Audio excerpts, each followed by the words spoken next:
students are expected to maintain a professional appearance that supports a respectful learning environment and reflects the standards of their intended profession. Number one, clothing should be clean, neat, and appropriate for an academic and professional setting.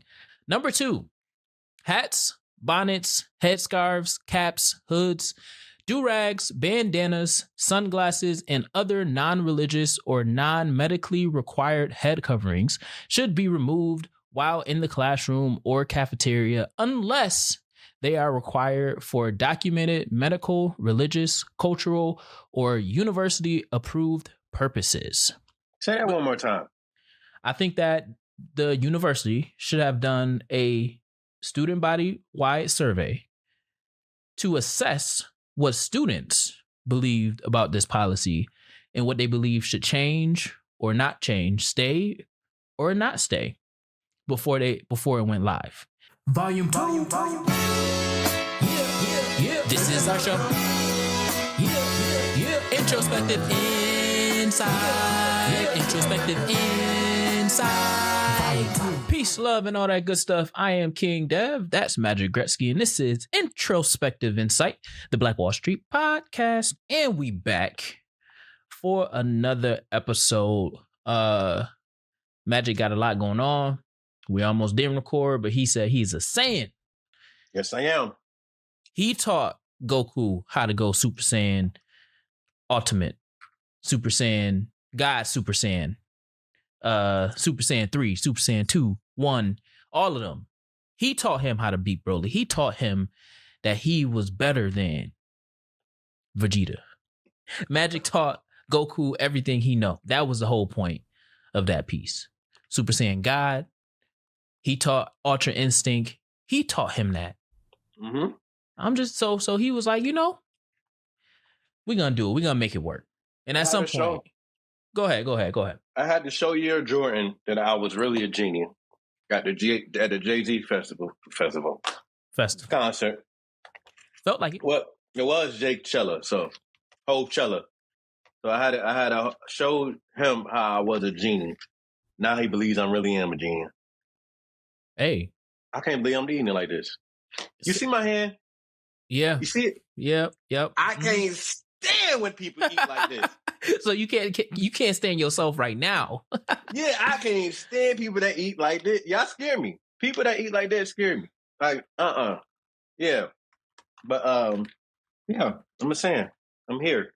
Yeah. And for the people listening, I don't know what happened after Hove, but ever since we experienced the greatness that is Hove, Magic has been magically showing up in this studio space without me sending a link. So, and he was in there this morning. I don't know how. He won't tell me. He just say he a genie. Hey man, you are a genie. I will say that because I don't know. I am the genie, and I am a Saiyan. I'm not the prince of all Saiyan. I'm not the king of all Saiyans. I'm not the legendary Super Saiyan. I'm the Saiyan that they eventually find later on. Hey. That I'm the Grand Master Saiyan. I'm about to say Grand Master Roshi didn't he wasn't a Saiyan, but he taught Goku something. You know what I'm saying? He was a master. He was a master at his style of right of martial arts. Correct. So, but I am a master of a race. I am the Grand Master of a race. Saiyans is a race. Oh, so you like a Kai to the Saiyans? Yeah, I'm a supreme Grandmaster Saiyan. I am a supreme Grandmaster Saiyan. Supreme Grandmaster Saiyan.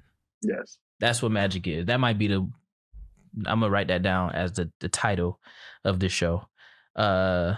But the word of the show or quote of the show is, if you want to lift yourself up, lift up someone else. By the great, legendary Booker T. Washington.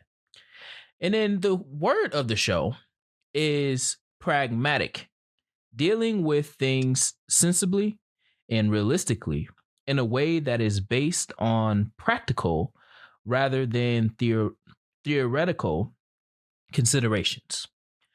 And I picked those two because one is Booker T. Washington.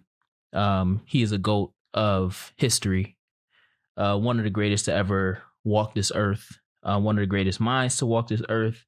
And one of his legacies that he left behind is one of the HBCUs, to which if you went there, you will say it's the number one HBCU, Tuskegee University. If you know HBCU culture, they all say they're number one.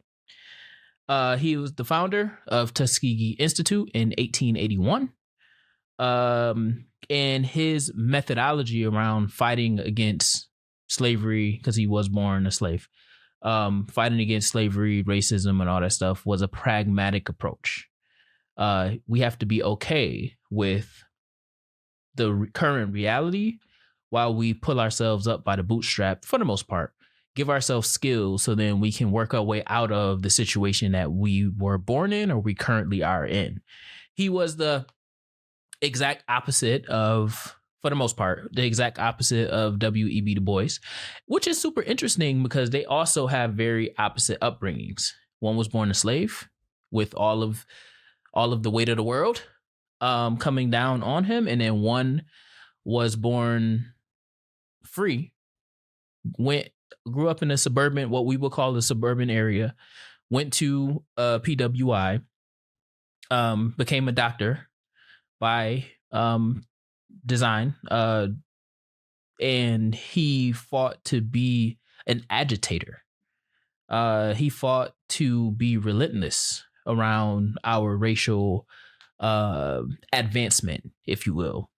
So they often oppose each other, but I think opposites attract, just like how MLK and Malcolm X, they're while they're on the same coin, they're on opposite ends, but they complement each other really well. So I think that there is good things and bad things on both sides. Things that I agree with, things that I don't agree with. Like I don't agree with the talented 10th. I also don't agree with always being pragmatic all the time. And as we are engaging in this conversation today, I wanted to bring that to the forefront and center us on the great words of Booker T. Washington, because at no point are we saying that he wasn't who he was, because he is who he is because, I mean, that he is who he is. It speaks for himself. And then to be pragmatic, I think people need to understand that we live right now in a world where we survive by being pragmatic. And on this show, we know that we want to do more than just survive. Magic, what you got? I just sent you something. Mm-hmm. Not the one I just sent. That use that one later, but the one I just sent you, the first one. Born a slave. Really? Mm-hmm. She was born in 1913. What'd you say? What we? On plant 1911. On the plantation. Wasn't born no slave. Boy, 1911? No. well, slavery ended in 1865. That's what they told you. He ain't lying. Because I'm from Mississippi. You feel? Now, what did you get from that video? It's so interesting because I just said on I was just talking to somebody, I don't remember who, and I said that somebody was born into slavery, like their great grand people was, or our great greats was born into slavery. And somebody kind of did the same thing, like slavery ended at this point. And I'm like, just because they said it ended don't mean that it actually ended. Like my cousin got the last name shorter, King Ocean, who was on the show a couple shows back. His last name is the name of a plantation that is in the state that he's in. So while slavery ended in 1865, officially on paper, people was still being born into slaves because it went from a system of engagement to lifestyle, because that's the only way that they were getting their money. Think about sinners. What did they say? What were they paying with? Their plantation money, because that was the only way that they know how to live. Think about Emmett Till, his uncle. He stayed in Mississippi because that's the only thing he ever knew. He had the ability to get on the train and go to the South. That was more free. But that means that he had to abandon everything that he was connected to, including, the remnants of slavery, the Jim Crow South, the current Jim Crow South, and how he knows how to live and navigate in that space. So for me, I think what I get from that is the reality of even though we're a generation removed from Jim Crow segregation, we're literally 2 generations removed from literal slavery that was preserved, transformed through preservation. And some people are 1 generation. Yeah, well, yeah, DC, he talked about it all the time. Yeah. He talked about it all the time. Yeah. So technically 2-3 generations, depending on where you fall on the family tree. Mm-hmm. So yeah, I mean, and I think the other piece, as we kind of break into the topic, I think we have been led so long by the people who are literally the generation after slavery. like the people who know the only thing they knew was slavery and the deep Jim Crow reality. So those same people, think about it. There has been no generation other than baby boomer in the White House. You have people like the tyrant Lindsey Graham, who literally died holding office, legislative office. Mitch McConnell, another tyrant, literally is dead, and they don't want to announce that he's dead because they may lose control. He is also a boomer. So when we think about slavery being so far in the past, the people that's in office right now, with the exception of some, and that's a small percentage of some, that's literally how they grew up. They grew up learning that they have to move a certain way, or they have to view people in a certain way based off of their parents and how their parents was brought up in the world of slavery and the direct remnants of slavery. So I think that's why we're here. Like, that's why we got to have this conversation that we're having today. Mm-hmm. And what did that conversation consist of? Oh, man. So this week or last week, in the last 2 weeks, Tuskegee University just updated. I'm not even going to say just release a new dress code, because every school institution at every level always has a dress code. But they just updated their dress code by way of their new president, that basically went viral on TikTok, because we're in a digital space now, where the president has now banned bonnets and do-rags and bedroom slippers, is what they call it, from being worn in class and in the cafeteria and any other public space on the university grounds, as well as some attendance policy and cell phone policy. But the more jarring piece of it was the bonnets. And before I get your initial take on that, I just want to read the part of the letter that the president put on social media and sent out to his students at Tuskegee University. And it states, the university has developed a new policy for students' attire on campus, classroom attendance, and cell phone use in classrooms. Tuskegee students now have a dress code for public and professional spaces. The student handbook requires students to arrive on campus with a business suit and proper shoes for a business meeting. Students are prohibited from wearing revealing clothing in class, to the cafeteria, and in official settings like convocation. They are also not able to wear bedroom shoes, bonnets, or do-rags to class or the cafeteria. What you got, Magic? What you feel about that? What's your initial reaction? Now that I'm kind of reading it, what it is, okay. I see the critics argue that the bans on the hair protection items like bonnets and do-rag leans into respectability politics and anti-black standards of corporate professionalism.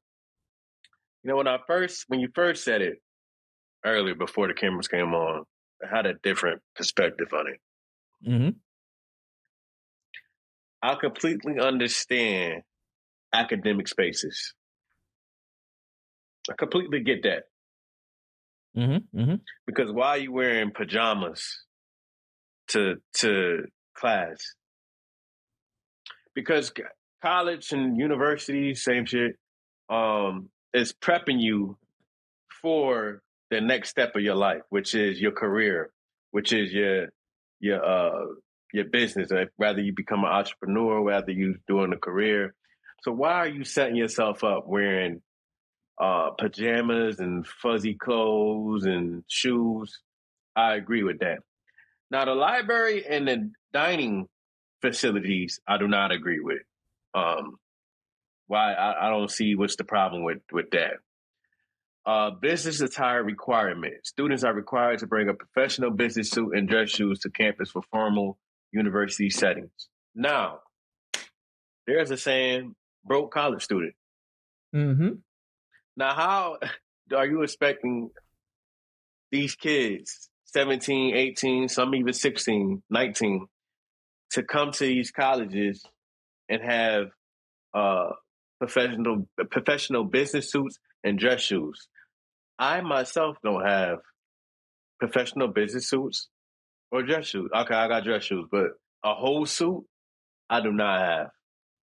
Now, it would be fair if y'all was providing the business suit. It would be, hey, if I can get just one business suit and then go on or something, or y'all give me the food money that I'm using that y'all give me, maybe I can use that to buy another suit or pieces of suits. Maybe I could buy a shirt with the food. I don't fucking know, but I think that is a little crazy. Revealing clothing. I don't see a problem with that at all. I think that should be not. I mean, airlines. You can't really go on the airline with revealing clothing. Right. So that's completely fine. That's everything I hear. Oh, the phones. I see that it says something about the phones only during lectures. I'm okay with that as well. Right. But I don't know, man. I see the pros and I see the cons and I see the argument. Yeah, on both sides, right? Yeah, I see the argument. So like I said, for the attendance policy, I read all three policies. For the attendance policy and the cell phone policy, I am 100% for all of that, because if you choose to go to college, take your behind the class. Whether it's 8 a.m., what's the late class? 6:30. It's 3 hours, so you get out at 9:30, whatever the case. Like the 12 o'clock classes, like go to class. There's no reason why you're going to college and you're not showing up to class. So and then there's always been a cell phone policy at college. In college, we had cell phone policy in college. We had cell phone policies exist in every level of education. So that's not an argument. That's not a point of argument. Attendance, that's not a point of argument, because you don't go to school to not go to school. Like the fact that you're on campus, you're there to go to school. Go to school, right? Yeah. So and learn. And prep for after school. Correct. So all that stuff, I'm not worried about. Where I get a little shaky is the dress code. And it's more so once you go into actually reading the dress code is where it's like, all right, this is why we have to be very, very, very cautious of how we intra-police our community. Because it doesn't escape me that bonnets and do-rags in particular are the things that the president chose to uplift from the entire dress code policy.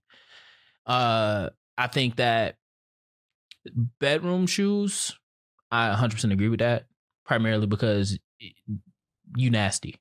You're going to go and walk in the public bathroom. You're going to walk on the public ground. You're going to walk on the grass. Not necessarily grass, because you should be touching grass with your skin. But you're going to walk in all those public nasty places and then go into your place where you walk barefoot. So you bring in all of those germs. Not barefoot. They got those to wear in the house. Correct. You got your house shoes, wearing them outside. Correct. Don't wear your house shoes outside. Like, that's common sense. That's more of a, I'm big bro, I'm big cuz, that's just nasty. Like, don't do that. Like, we like to stay cleansy around here. Like, even in a brand new dorm, when my first semester of college, I didn't wear my shower slippers around my dorm. That's crazy. I wore it out of my dorm and in the shower, but I didn't wear it like around my living space. So that makes sense. Now let's get into and then the revealing clothes, all of that stuff. I 100% agree with that as well. I mean, being a youth person, a youth practitioner by trade, and for so many years, almost 20 years now, I've always like challenged my boys and girls to understand that nobody want to see your butt, nobody want to see your skin. Cover up. Be respectful of the spaces that you're in, but also make sure that you are not enticing any weirdos to push up on you because they don't know how to control themselves. Kind of going back to our old conversations. I was gonna say that it's something that's going to school for women. Correct. So don't send the message that you're not looking to respond to, right? But I think what's problematic with the dress code is just kind of how it is written, and it's very like one dimensional when you really read it. So I'm gonna read the first two bullets. The first one is clothing should be clean. Oh, well, actually, I'm going to read the paragraph before it and then the two bullets. Students are expected to maintain a professional appearance that supports a respectful learning environment and reflects the standards of their intended profession. Appropriate attire is required for all classes, laboratories, simulations, presentations, field experiences, cafeteria, and other professional activities / settings. The following expectations apply. Number 1, clothing should be clean, neat, and appropriate for an academic and professional setting. Attire that is excessively revealing, excessively tight, transparent, or otherwise inconsistent with a professional environment is not appropriate, or any other apparel or appearance that may be distracting in the classroom. End quote, in parentheses, as deemed by the administration, close parentheses, is not permitted. Examples include, but not limited to, clothing that exposes the midriff, chest, undergarments, tops that show cleavage, or excessive portions of the chest, back, or sides. Number 2, hats, bonnets, headscarves, caps, hoods, do-rags, bandanas, sunglasses, and other non-religious or non-medically required head coverings should be removed while in the classroom or cafeteria unless they are required for documented medical, religious, cultural, or university-approved purposes. And then it goes in the letter, the president basically says that faculty has the discretion, or is faculty is being what's the word I'm looking for? Encouraged to enforce the dress code. Now, they also said baggy or loose-fitting pants must be worn with a belt that fits around the waist. So addressing sagging without saying sagging is prohibited. So here's my thing. Magic.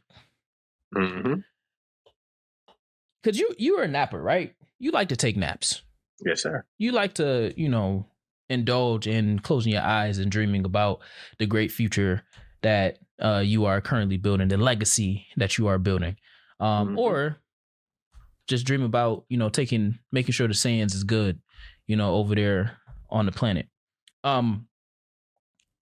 What if you woke up and you like, I'm hungry, I'm parched. And you throw on a hoodie. You throw your hood on because you might still got some sleep in your eyes. You throw on your headphones and you go to the caf to get some food real quick, something quick bite. We all know about those quick bites. And you go to swipe your card and somebody stop you and say, hey, you can't eat here. And you say, well, why? And they say, because you got a hoodie on. You need to go and change your hoodie and then come back and get your food. What would you do in that scenario? Get my food. And then what? What if they say if you take your food past this line, you'll be suspended or disciplinary, whatever the disciplinary. I'm just suspended or they're gonna discipline me, whatever. I don't. That's why you the co-host, right? Because anybody else say, well, I was just gonna put food down and go and get and change and then come back. No. We are talking about youth. I want people to remember this. We're talking about 17. Since when? Rather it's a big college, Power 5 college, whatever. Yep. Since when wearing a hoodie and going to get food was a problem? But the thing is about this is I'm wearing the hood getting food at an HBCU. Mm-hmm. At an HBCU. That is absolutely unacceptable for you to wear a hoodie to eat when you just woke up and got some sleep in your eye. Fuck the sleep. I like to wear hoodies. Maybe it's raining outside. Matter of fact, you can't even wear that baseball cap. It's disrespectful. Yeah, no. Even if they trying to even business people wear hoodies. Mm-hmm. Business people wear jeans to meetings. You want to know? One of my favorite movies Leonardo DiCaprio did is Wolf on Wall Street. Let me not say business people. White people wear hoodies. Movie is hilarious. Movie. The movie is hilarious, and I'm not even bringing white people into the conversation because I don't even want to tote that line of that. This is respectability politics, but we also can practice our own respectability politics within our own community. And I think that's where the issue lies, right? The issue lies in these, going back to what we was just talking about. We're only 2 generations. Some of us 1 generation removed from the people who had to dress in suits. I won't even say had to dress in suits. From 1900 to I would say in the 1950s. So for 50 years, the thing to dress in was a 3-piece suit.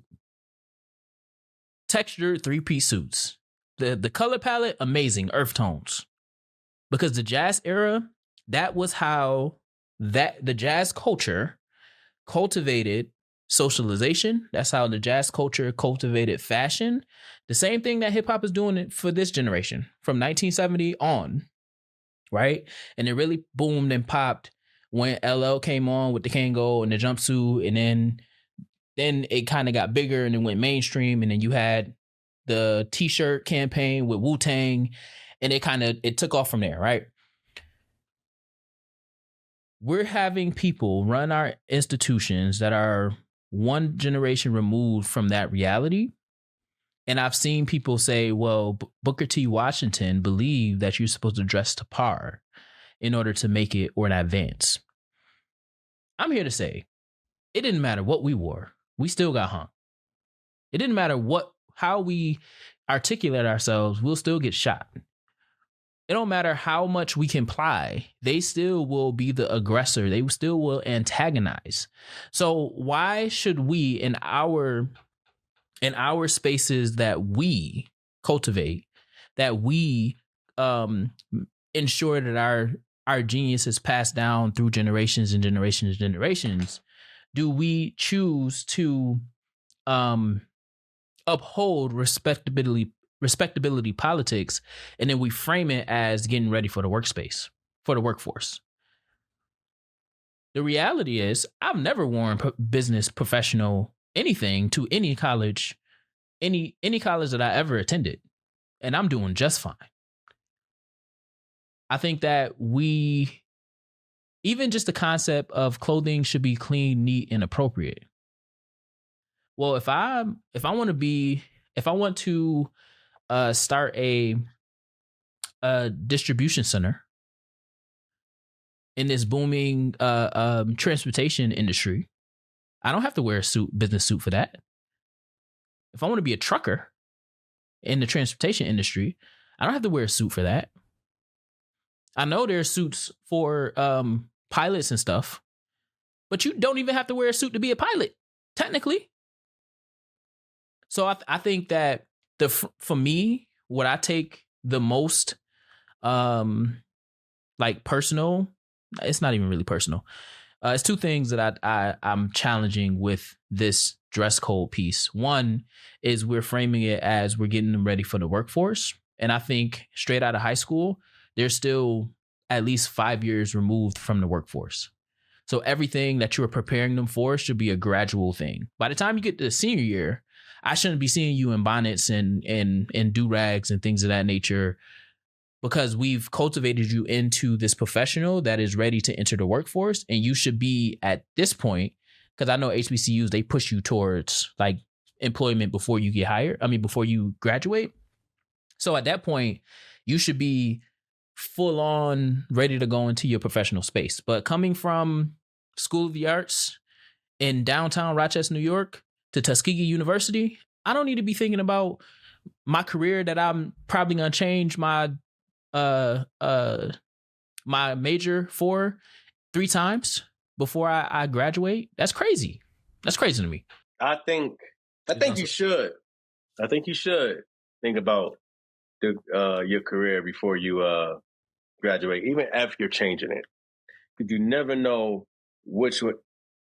It's a spider on my wall. That's why I keep it. Because you never really know which way or which rock is going to be thrown at you, or obstacle is going to be thrown at you during life. You might stay with it.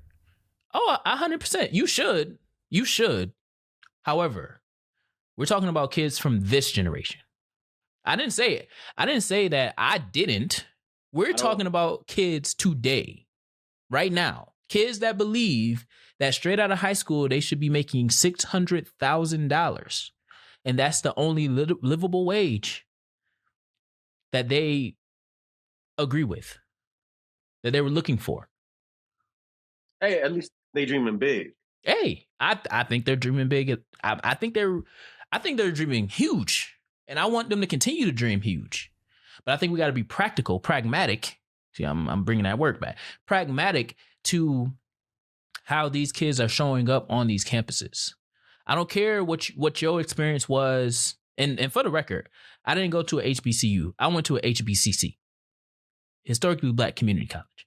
That's where I got my first half of my undergrad. I don't care that when you walk on the grounds of Tuskegee University, Howard University, Hampton University, Southern, Jackson, wherever, and y'all dressed to impress. That's cool. That's dandy. That's like me and Magic going to the nearest high school and said, back in my day, I used to run this court. Like, okay, these kids don't care about that. These kids don't care about what you did back in your day. This is their day now. So at bare minimum, they should have done some type of like a asset mapping. I'm calling it asset mapping, but they should have did some type of surveying for the entire student body to say, and then separated it by the grade level to see what the student body said or thought about the policy before it went live. Say that one more time. I think that the university should have done a student body wide survey to assess what students believed about this policy and what they believe should change or not change, stay or not stay before it went live. Because if we're truly, this is the last thing I'll say, and then I got you. If we're truly prepared, I'm piggyback off what you just said, that need to be done a lot. I think that's the lost art. It's a lot of people that just change things. Like, you know what? Like, let's change this instead of asking the people that actually is going to affect.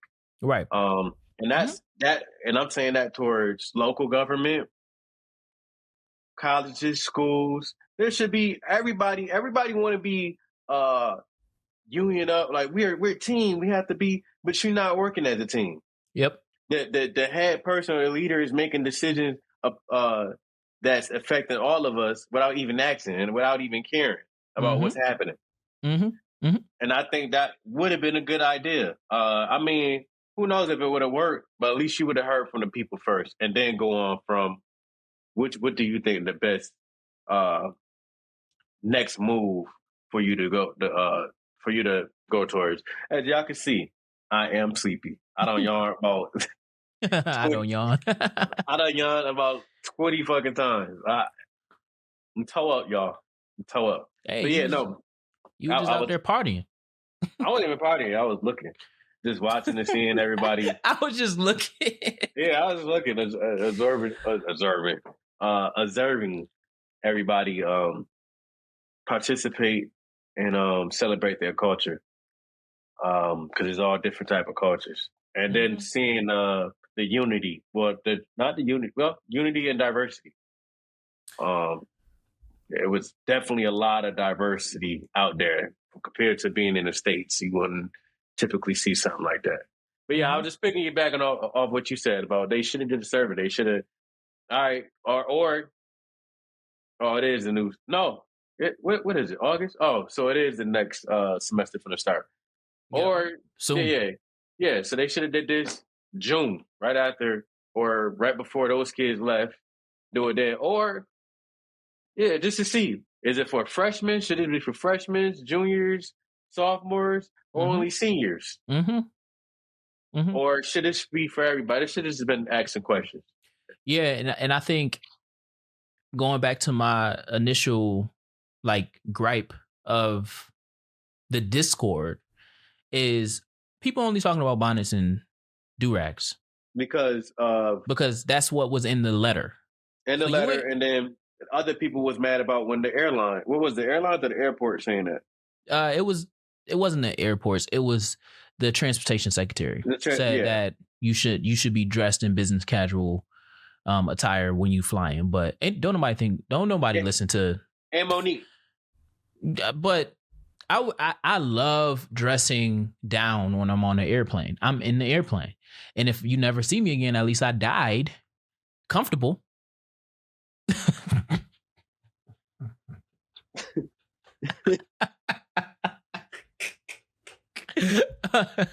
Hey, that's not no way I'm going out. I mean, me neither. But I have the choice.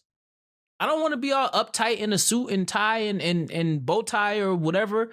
And come on, and then the other piece, right, is we're framing this as a way to prepare them for the workforce, right?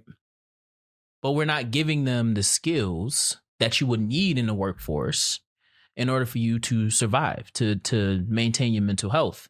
Because I tell you right now, if my job just sent me a policy that said I can't wear my hair the way that I'm wearing my hair, or I can't wear a certain attire because they deem that it's not professional. Oh, y'all got to explain to me why. Y'all got to explain to me why. And why is it so specific to things that we do? And the other part and this is where for me, I'm torn, because if this was a PWI, everybody would be like, oh no, nah, they just choosing the black people and blah blah blah and this, that, and the third. But because it's a HBCU, now we're split.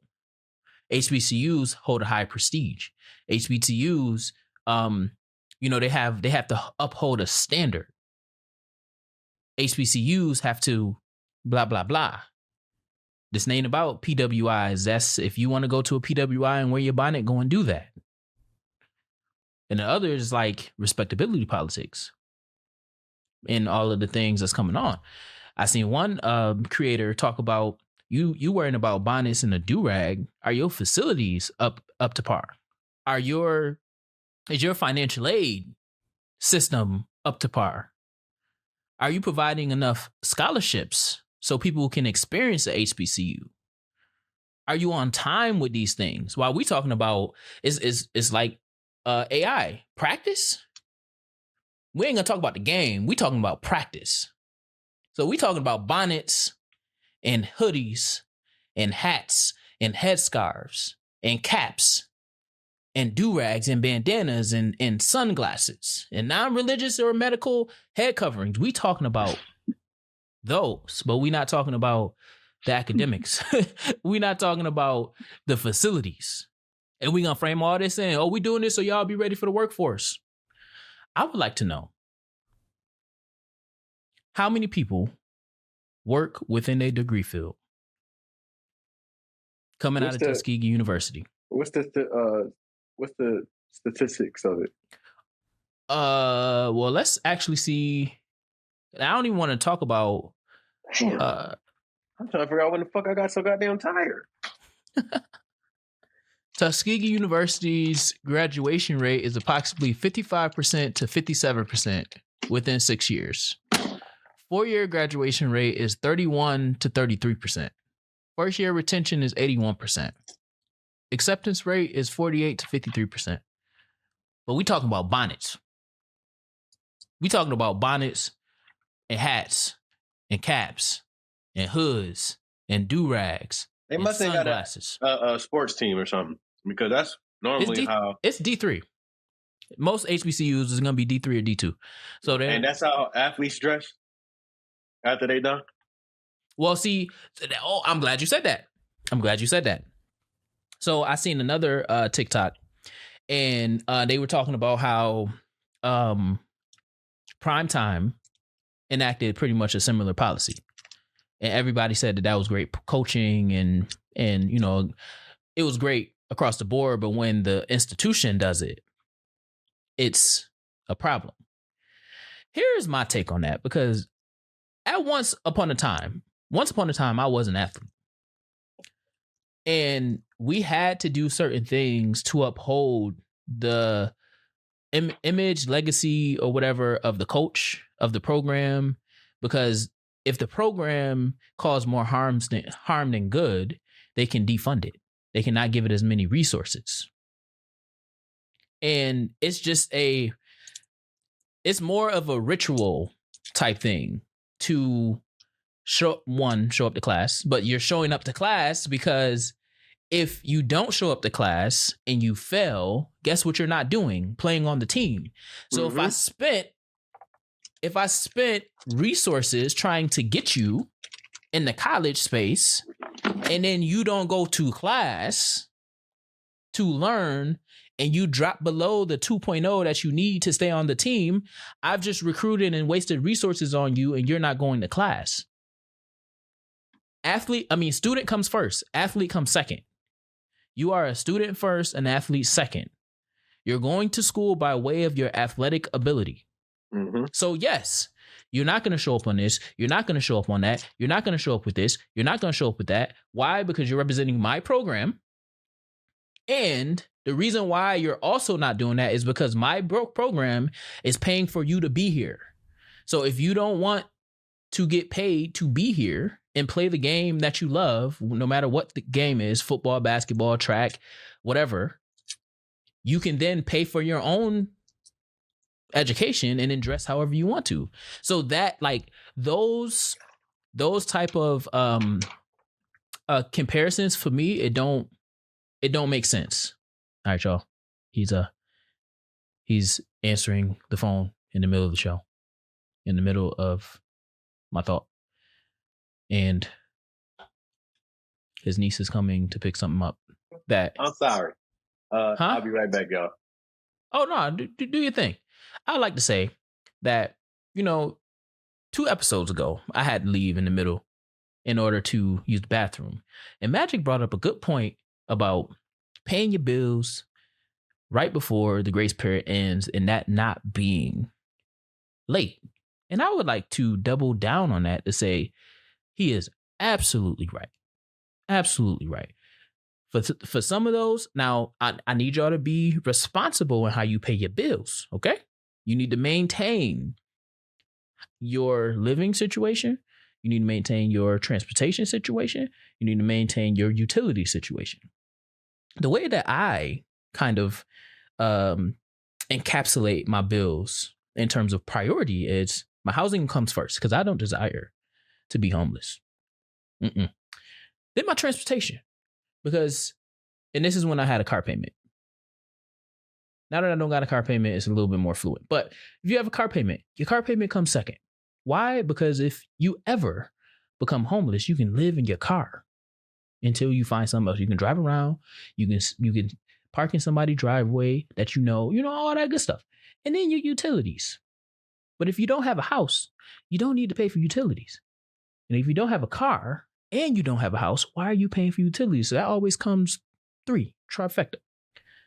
The beauty of the other 2 is you can prioritize your rent because you don't want to be late, and they be taxing with those late fees.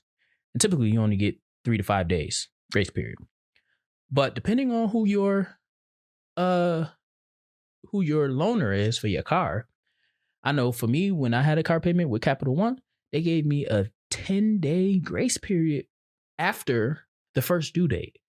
So you have 10 days after like the 3rd, or 10 days, 15 days. So like I can pay it by like the 11th or the 12th or the 15th, depending on the month, and I'll be good. Oh, I use that grace period up.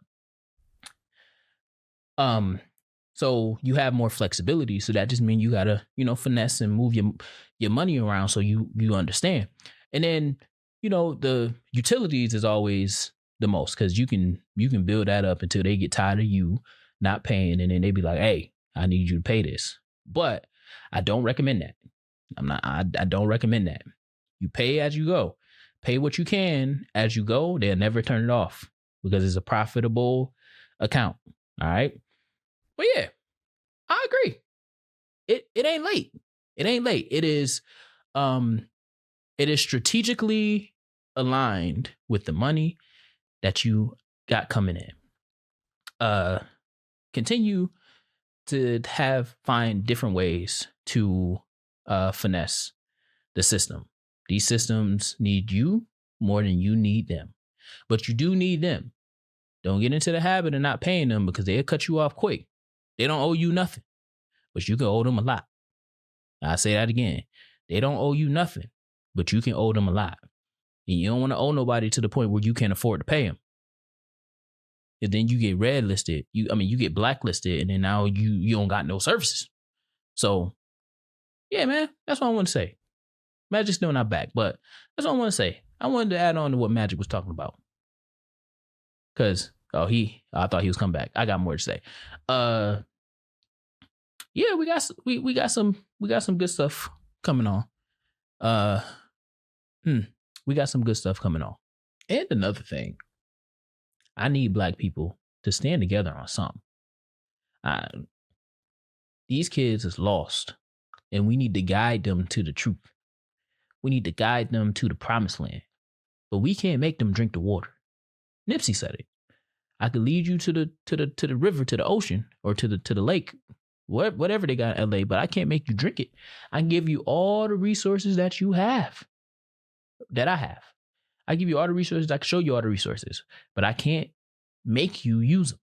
You gotta want to use them. You gotta know how to use them. You gotta want to use them.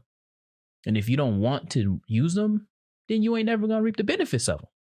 So dress codes like this, we're trying to make kids want to do something that they don't want to do. How do we work with them versus going against the grain and working against them? That's my main gripe. I'm always on the side of the kids. Now, if you a senior, that's a little different because you've been in the game 3 years. And from what the study said, you've been in the game for at least 6 years. At most 6 years. So at least 4, at most 6, you've been in the game. So me telling you 4 years in, all right, you can't use no bonnet no more. You can't have no do-rag on no more. That should be okay. Okay, I'm back. I was just keeping people. I was adding on to. I heard you the whole time. Oh, okay. I'm walking around with the headphones on. All right, cool. Yeah. Make sure they understand. Hey, we don't desire to be homeless around here. We always want a roof over our heads. Okay, yeah, I'm back. Yeah, sorry, it was right middle of your thought. Oh no, I was just reading off the graduation rate. Yeah, the graduation rate and everything, and then the top programs, because I think that's also what you was saying. The top majors. The top majors are animal services, nursing, and biology. All three of which, maybe not biology, depending on what realm of biology you in, but all three of which you were in scrubs. So what I recommend, and you know what's crazy? You wearing scrubs, and most scrubs are what? Tight. So they wouldn't even be able to wear their professional wear because it will be excessively too tight based off of the subjectability of the policy. And let's not talk about, we got grandma and grandpa as the lunch aides or the cafeteria aides or whatever, potentially. So now we have antiquated views on how you should dress. And we know, hey, them scrubs, the right person put them scrubs on. You know what I'm saying? So that's their top: animal, poultry, and veterinary services, nursing, biology, bioscience, business administration, and then mechanical engineering. Well, shout out to Tuskegee University. Hey, man. And their new policies. Listen, I hope I also, because shout out to all HBCUs because we need all of you. But I think that we should spend more however, I think that we should spend more time figuring out how to increase our student population and build more facilities than policing the students that are paying for the facility to stay open. Like I think that we can find common ground while we're working alongside students and giving them what they need in the moment, being pragmatic based off of their opinion, while also not being in the same financial situation that you was in 1881.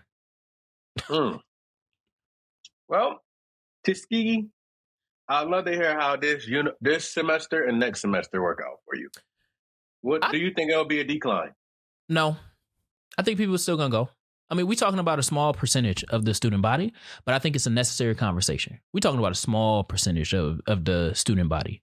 Now, there may be some growing pains, but we also don't know if faculty are also ones who will want to deal with the headache of telling kids you can't be in class today.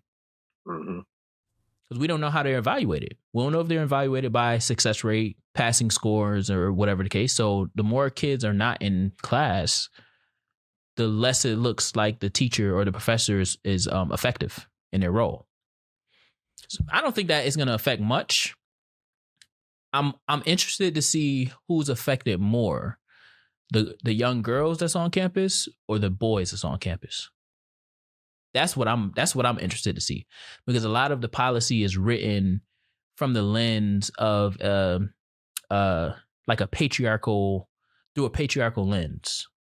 no excessively tight clothes and no excessively revealing clothes and, not a lot of cleavage and da. So shout out to all my big breasted women out there. Hey man, that like, you gonna buy them a new shirt? You gonna get them a breast reduction?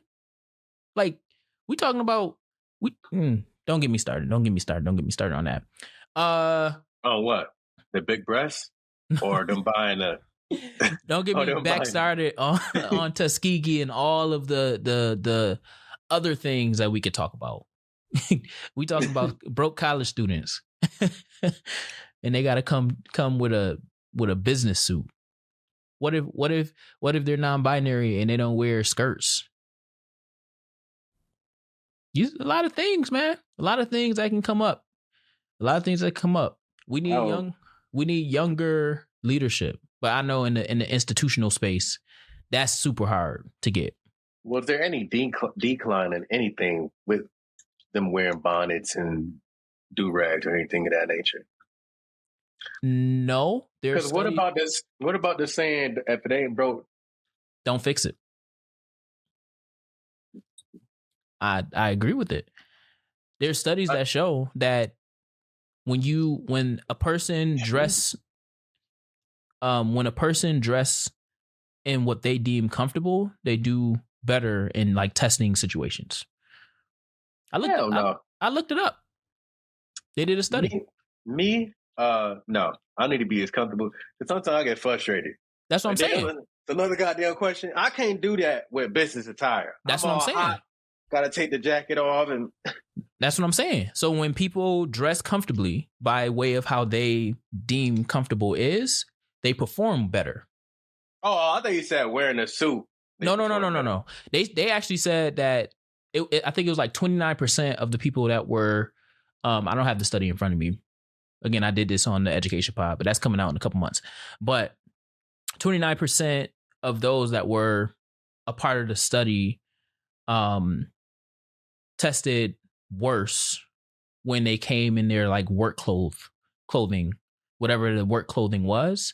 And then they linked that to like when you increase anxiety and when you increase the various elements of an environment that disrupts how people process and think or whatever, it disrupts how they then learn and retain.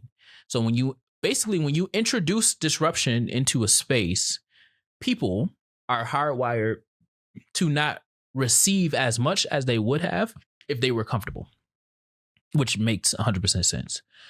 So yeah, that's that. Yeah, man. What's y'all thoughts? What is y'all thoughts on the policy, on the dress code policy at Tuskegee University? Did your university, whatever university you went to, have a policy? Did you see bonnets? Did you see do-rags? Did you see hats, caps, hoods in the classroom? Do you feel that if Magic was in the classroom right now with that hood on, representing his team, the Indiana Pacers, that he is dumber, that he would not be able to fully grasp the concepts of his teacher, of his professor? Let us know in the comments. Cause that's what's being said right now. Magic. Yes, sir. Internet taught me. You got anything? Come on, man. You know I got something. A little something. I might not have something that one time, but I got something this time. The internet taught me. What the internet taught me. Did you know that the first Cowboys were black? Yes. I don't remember who they were, but I do remember the first Cowboys were. The first Cowboys were enslaved Americans. Well, black people. Black people were among the original American Cowboys. So you know how we say field boy or house boy, house nigga, field nigga? Mm-hmm. That's what black people were. Cow nigga, cow boy, cowboys. Oh, shoot. Yes. While white men performed similar labor, which is often called cow hands and or ranchers. Wow. Yes. Wow. That's crazy. Yes. Black people were the number one people. What did they call it? The peak? The cattle drive era in the 1860s through the 1880s. That's crazy. Those were, majority of them were Black people and Native Americans. The image of the cowboy as it is now was created by Hollywood and Western and popular fiction characters that people have, which left Black figures like Baz Reeves, Nate Love, and Bill Pickett out of mainstream deceptions. Wow. Now, I knew that Black people were the first cowboys, but I didn't know the actual meaning of cowboy. House nigga, field nigga, cow nigga. Dang, that's crazy. Yeah, that's what the internet That's like me. That's like I was watching that's like that show, I forget what the show is called, but it taught me that, you know, it wasn't just nigger, it was like negress. I said deception. I mean depiction. I know what you meant. They had like the negress, negrilla, all the different versions, because depending on your age, I forget what all of them was, but when I went to a plantation, one of the historic sites in New Orleans, they used to have like a roster on the shacks, and then they'll have the names, and then they'll have how old were they, but it would be like a negrilla, and then your name, and then that then says how old they are. It's crazy. It's crazy out here. Things you learn. The things you learn. Okay, so the internet taught me. I have an honorable mention because that was going to be the original one, but I thought that I wanted to bring crazy white people into the fold, as the internet did teach me this. But first, I mean, they both about white people, but it's a little different. One is more systemic. The other one is like, yeah, they probably still operating today. So the first one is, did you know that urban areas are actually hotter than urban areas are hotter in the summer than some neighborhoods surrounding it? How so? Because the sun bounces off of asphalt or concrete and heats up the area. And when it's more what is it called?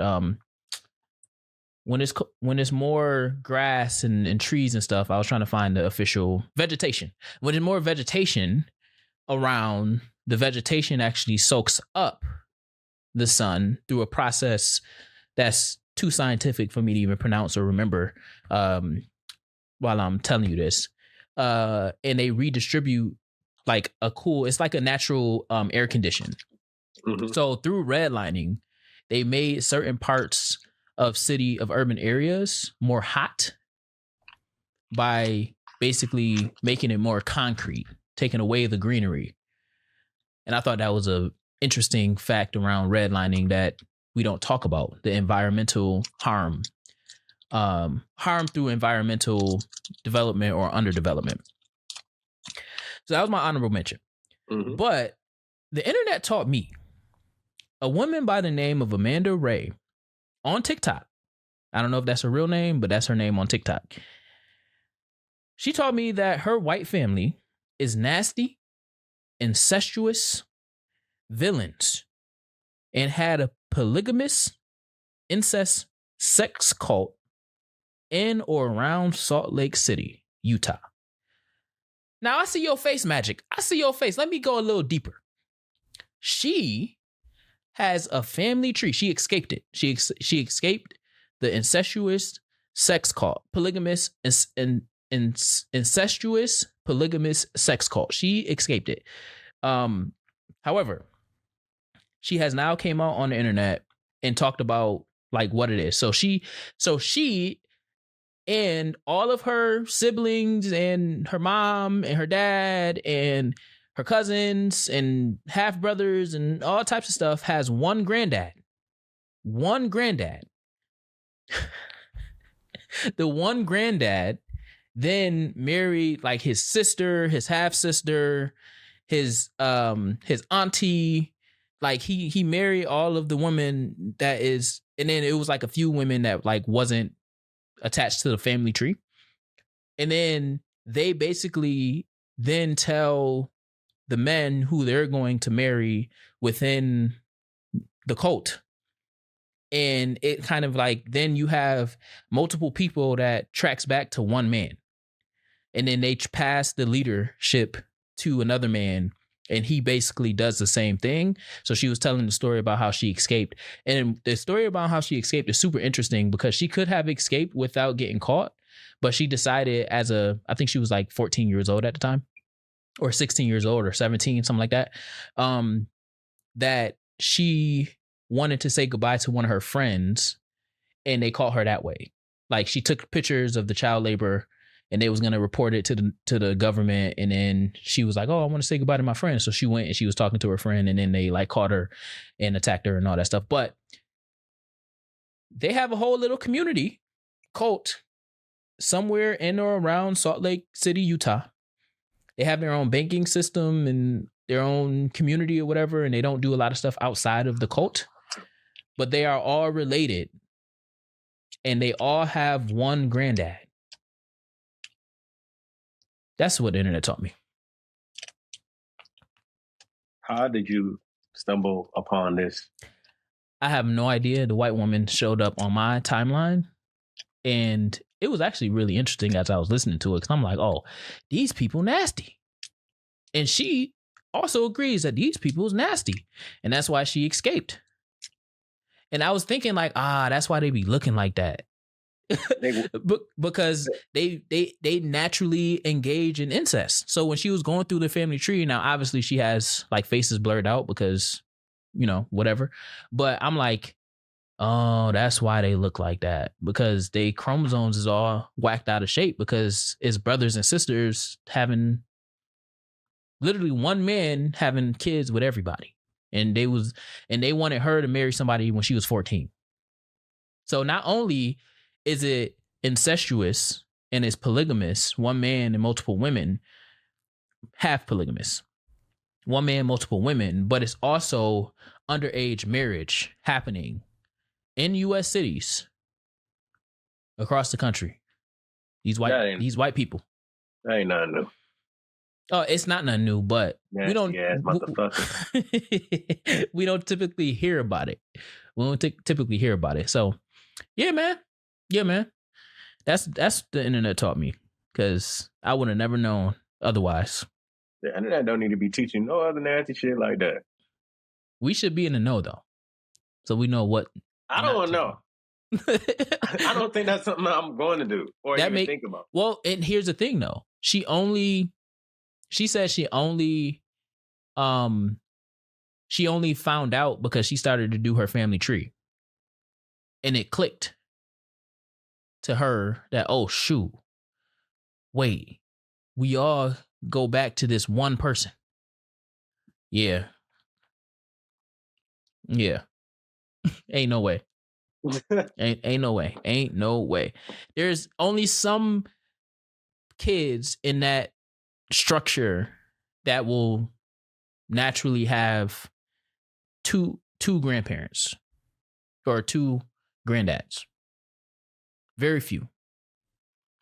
Because it's the people that's being married that's not in the immediate family. Because eventually he had 14 wives and they was all related to him. Majority of them was all related to him in some way. Yep. Mm-hmm. Anthony Mackie face. You see it, that face? Have y'all listening or watching? Have y'all heard of that? Look it up. Her name is Amanda Ray. If you're interested, it ain't her. I mean, she came from the nasty, but it ain't her. She came from the nasty. So before we get into the song of the show, or song of the week, I submitted Introspective Insight to potentially do a live show at South by Southwest this year. So I'm waiting to see if it was like accepted or whatever. But I went and I spoke at South by Southwest, as everybody know, last year or this year, and the deadline had just passed for 2027. And I was like, well, why not try to get the pod on the South by Southwest regular conference stage, and it will give us access to the entire South by Southwest offerings, the film side and the music and all of that stuff. I wanted to do a music showcase, but I couldn't really figure out how, so I will have to do some more digging. I still want to do that, but this year I was like, let me do something simple because I can't figure out the music showcase piece. And why not bring Introspective Insight to a live audience that will come to us versus us having to cultivate it. Mm-hmm. So, hey man, Magic ain't know about that, but no, Magic ain't know about that, but now he know about it. So he's saying congrats, like he ain't one half of Introspective Insight. That's crazy. I'm just here for the ride. Pause. Oh, wow. I'm just doing my part, man. Hey man, listen, I show up you. And I haven't had a rant lately. I don't really have a rant. I've been chilling, man. Ain't really been much to rant about. Ain't much to rant. Oh, wait a minute. Because I know. Wait. Go ahead. What song of the week? I forgot. Let me write that as my other question. We can do song of the week once we finish. Go ahead. No. Go ahead. Go ahead. So I'm keeping my song of the week. It was actually supposed to be connected to the original topic that we had for today. But this song of the week is not something that I've gone back to or even known about until today. But Mahalia is one of my favorite R&B singers out of the UK. Super dope voice, super unique voice, authentic. Good music too. I like a lot of her EPs. And I seen her when I was doing breakfast and cleaning the kitchen this morning. I seen her on a thumbnail on YouTube in my like recommended music videos to watch. And it's a song called Honey Butter. Now, I thought it was by Mahalia because Mahalia posted it on her page. However, it's a song by Isaiah Falls featuring Mahalia, Honey Butter. Super dope. And I thought Isaiah was just the main talent. He is actually the main singer. So when I'm listening to it, I'm like, wow. Like she's not, it almost felt like, what's the song? Casino. Was it Casino? No. What's the song off of Casino where he didn't rap? It was just like a short movie. We talked about it. Oh, you talking about Baby King. Yeah, Baby King. Casino, I went straight to French Montana. Oh, no. He do look like French Montana though. An LA version of French Montana. But the song off of Casino, Baby King, where he didn't rap the whole he didn't rap the entire music video, but he acted out what he was rapping in the song. I felt like that. Bees. Bees, the Bees song. Birds and the Bees. Yeah. He didn't rap the whole song, but he acted out the whole thing. I thought it was that type of video, but at one point it cut to Isaiah Falls and he was singing. And I was like, oh, shoot. It's his song. So now I'm looking like, oh, it's featuring Mahalia. So it's super dope. And I was going to say, I was going to connect it back to the original topic by saying, like, I appreciate seeing men in their softness when they're engaging in like R&B. Because it's a love song. It got some like masculine land that plane. hey, it's okay for him to be soft because his presentation is masculine. but he's singing. Hold on. I got a call from my niece. Go ahead. Yes, Miss Green. Yeah. I mean, I love R&B. I'm still a little masculine while I listen to R&B. Yeah, look, watch. To the left, to the left, to the left. And that song, I thought she said, yes, I fired it. Please don't touch. I always thought she said that until I read the lyric, like, oh, she didn't say that. There ain't nothing wrong with a little taste. So if you want to say my name. Honey butter kisses, what a sweet embrace. Sweet like. So when I seen it, I was like, oh, that's the part where I noticed, like, oh, wait, he's the main artist. Yeah, he looked like the main artist. Yeah, it was like, well, because the whole time, the first up until that part when he was singing. Could you go back? Up until that part that he was singing, he wasn't singing. He was just acting out, and Mahalia was the main person. So it could have been like a long bridge or something. I got to screen back up. Let me see something. Okay, never mind. You see how you spell Isaiah in the search bar? Yeah. I was making sure that G and H was next to each other.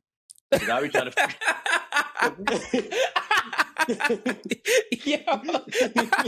Yo. Oh. We were write a whole name and then end with an H, and somehow I got to a P.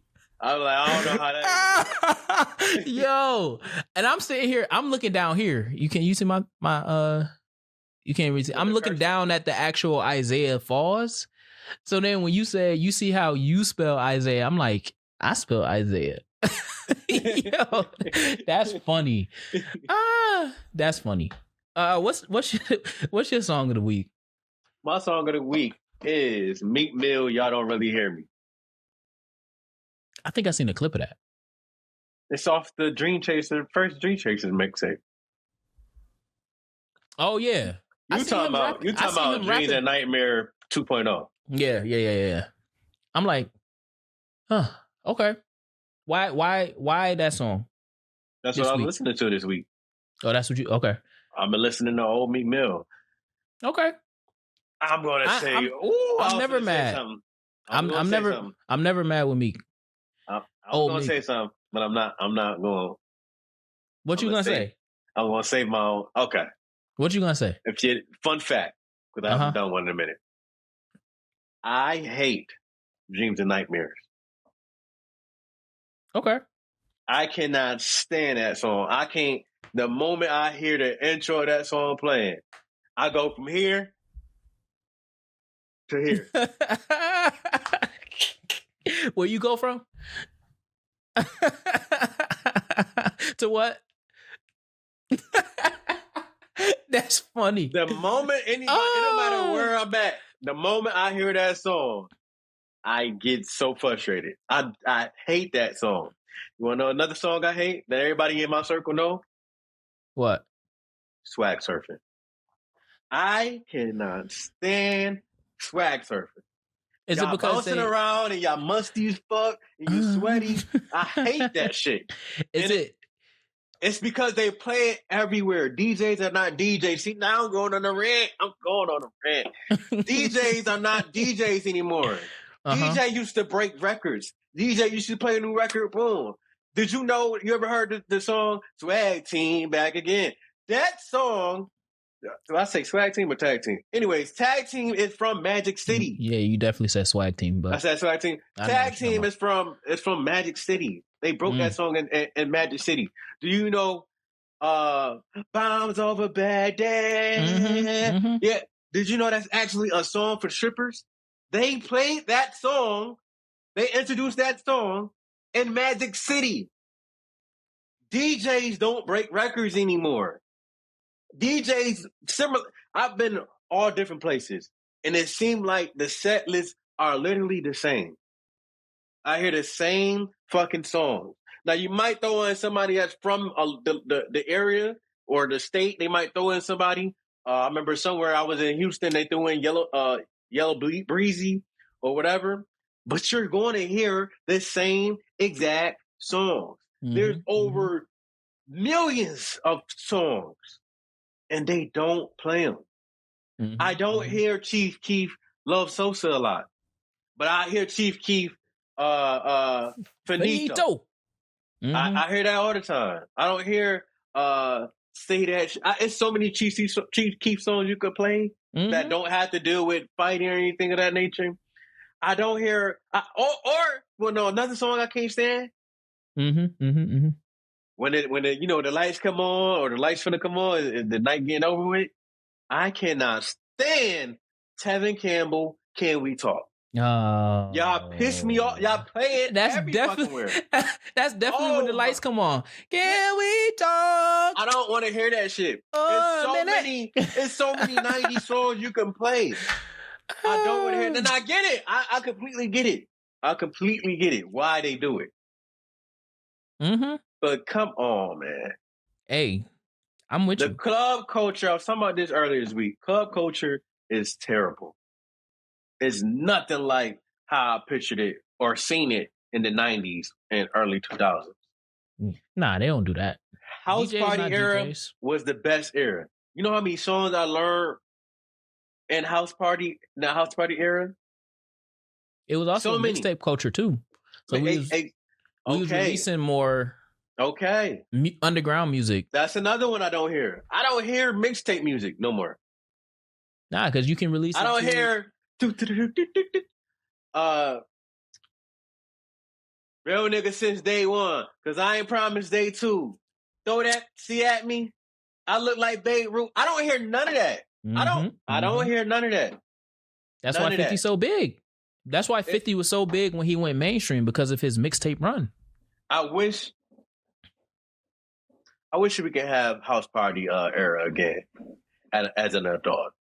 Without the negativity that goes with it. Without all the shooting. And I mean, some people, countries, some cultures still do have house parties. Yeah, well, but it's a safer environment. But it's a safer environment. Yeah. But those 3 songs is the most annoying songs with me. And it's nothing against the artists. It's the DJs. Y'all play the same fucking songs. That shit is annoying as hell. I thought you was gonna say that it's also annoying because you started over 4 times before you get to the actual song, but nobody listens to the actual song. No, I'm okay with that. Or I hate when DJs fucking cut the song off mid fucking verse. Like, it didn't even get to go back. Oh, no. We got to do it right. Yeah. And not even that. They'll change the fucking song. They just go to a whole different song. Yeah. Nigga, let it rock a little bit. Like, I understand. Just go to Body about a week ago. Like, let that shit finish out. Let it go a little bit. Damn. I barely even hear that song anymore. Yeah, that I heard that on my I think I heard that on my Apple Music radio. And I was like, I forgot about this song. If you listen to the radio and then you go to a club, it's like, damn, nigga, I could have just listened to the radio. Right. I hate a DJ that put it on autoplay. I actually listen to YouTube DJ mixes more now, but they got to be the right DJ. Some DJs now, they don't mix. Because now the trend is the mix. They put a verse over a different beat or something like that. And I'm gonna be honest with y'all, some of them fucking shit suck. 100%. Some of them shits fucking suck. Like this doesn't belong. I've always said I don't even hear D'Angelo, Jill Scott. You know what? We talking about this generation. I wanted to bring this up. You ever had a song you heard that brings you to a time in your life that you cannot stand? Sometimes you hate that song because it reminds you of that time of your life. I'm sure. I can't think of one off the top of my head, but my song that the motherfuckers play in the club or on the radio is Sunshine Anderson. I forgot the name of the song, but come home late. You see, you barely beat the sun. Tap my shoulder. I thinking that you gonna get you some. I can't stand that song because it reminds me of the time where I was getting my ass handed to. Girl was cheating on me left and right. Oh shoot! It was like Oh, it was like they was giving me a sign. and that's a good song. WDK is giving me a sign. And that's a good song. That would fit in your. It don't get paid a lot, so you should be able to. No, it get paid too fucking much. So every time I hear it, I think about that period of time of my life. Oh man, I'm sorry about that. Both cheated. And the crazy part, I was about to say, and the crazy part is he was cheating in the song, like she talking. Dang. Anyways, double homicide. But I'll say something else I don't need to be saying. Well, you had a question that you was gonna ask. No. Oh yeah, I did. I got it right here. I'm about to say, you said you was gonna wait. I'm ready to go. Because I had two questions. I'm gonna leave the other question for next week. Okay. How do you feel about Dr. Anthony Fauci pleading the fifth? Oh, it's a manhunt. He don't gotta say nothing. Dr. Fauci was in front of the world for 8 years straight. 8 years straight. Talking about what to do, what not to do. He held us down during the pandemic. He was doing his science lead duties as a medical doctor, chief medical doctor for the CDC, whatever he was. He was already persecuted for COVID. He was pardoned by Biden. Trump is honoring the pardon. He don't got nothing else to say. Similar to the HBCU conversation we were just having. We got people dying. We just had another micro mass shooting in over there on the West Coast in front of a new In-N-Out. We need gun control. We need better healthcare. We need to get out the war over there in Iran because gas prices are still astronomically high. All the average price of goods has went up a percentage that I don't know, but I know it went up. Interest rates is not going down. Wages are not going up. We got too much stuff. The debt, national debt is at an all-time high at like $40 trillion. We got incompetent white men running the government. Hey, leave Dr. Fauci alone. Republicans. We got black boys dying every week now. We got white boys out here literally doing press runs to talk about how the person that they call their brother is always their brother and he was always so good, but they don't know what happened to him. They don't care to know what happened to him. Doing press runs with that Officer Tatum guy. Man, leave Dr. Fauci alone. We got other bigger fish to fry. Like police brutality. Like these white open season on black boys. I can care less about Dr. Fauci. I'm still here. I ain't get the vaccine. I'm one of the non-vaxxers that didn't get the vaccine. I didn't need the vaccine. I took care of myself. I took care of my health, and I'm still here. Dr. Fauci didn't do nothing wrong. Do you believe the vaccine was fake? No, it's science. I think that they did what they needed to do to respond and keep the public at bay in terms of like their anxiety around it. But some people actually die from COVID, the complications of COVID or whatever it is, right? So it's not, I don't have the credentials to say whether it's fake or not, nor will I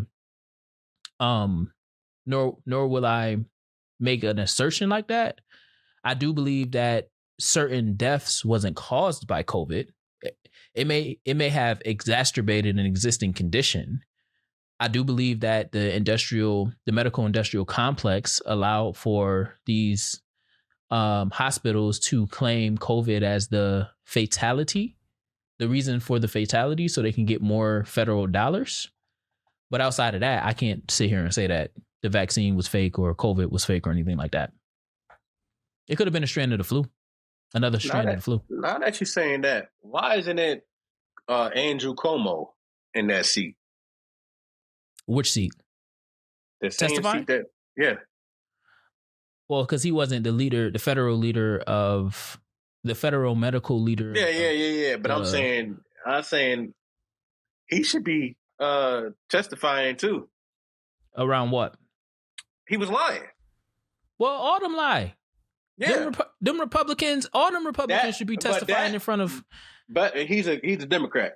But, no, I mean like the Republicans Democrat. that was. Oh yeah. But I'm saying he got impeached from he had to resign. Yeah, for sexual assault. That he said that didn't happen. Hey, in all my 32 years of living, I never got accused of sexual assault. Around the same time that he got caught lying.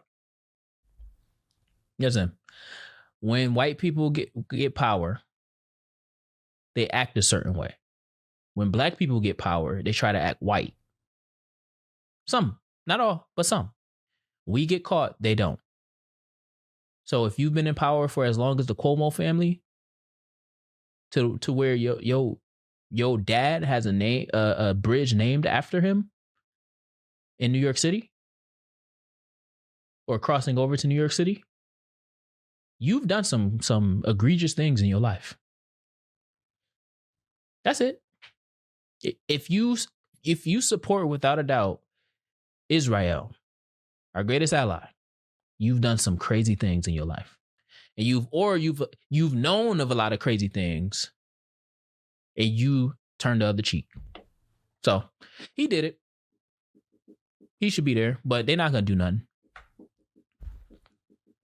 Pathetic. But yeah, Dr. Fauci, you keep on taking the fifth because you was pardoned. So unless they're gonna come with all the smoke and the handcuffs, plead the fifth. That's your right as an American citizen.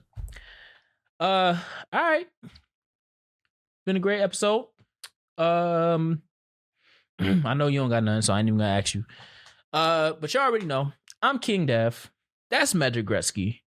This is Introspective Insight, the Black Wall Street pot. Oh wait, I always miss the first part. I'm King Dev. That's Magic Gretzky. Bring another set of ears for next week's show because this is Introspective Insight, the Black Wall Street podcast, and we out. See you soon. Yeah. Come back next week. Yeah. Introspective Insight. Yeah. Introspective Insight.